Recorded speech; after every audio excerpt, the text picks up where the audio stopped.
بسم الله الرحمن الرحيم والفجر وليال عشر والشفع والوتر والليل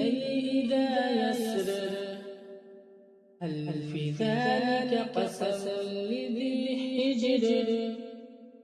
ألم تر كيف فعل ربك بعاد إرم ذات العماد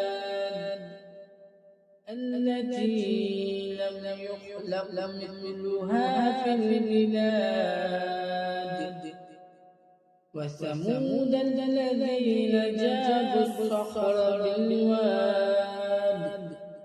وفرعون ذي الأوتاد الذين طغوا في البلاد فأكثروا فيها الفساد فصب عليهم ربك صوت عذاب إن ربك لبالمرصاد فأما الإنسان إذا ما ابتلاه ربه فأكرمه ونعمه فيقول ربي أكرمن وأما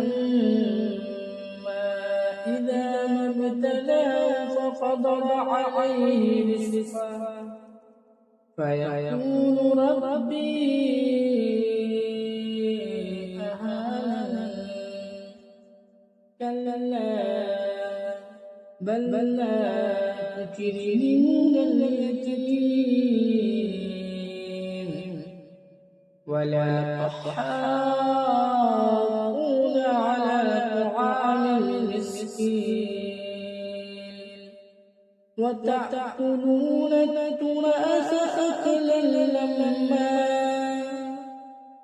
وتحبون المال حبا جما كلا إذا دكت الأرض دكا وجاء ربك والملك صفا صفا وجيء يومئذ بجهنم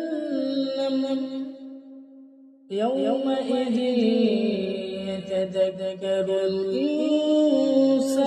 وأنى له الذكرى يقول يا ليتني قدمت لحياتي فيومئذ لا يعذب عذابه أحد ولا يوثق وثاقه أحد يا أيتها النفس المطمئنة ارجعي إلى ربك راضية مرضية فادخلي في عبادي وادخلي جنتي.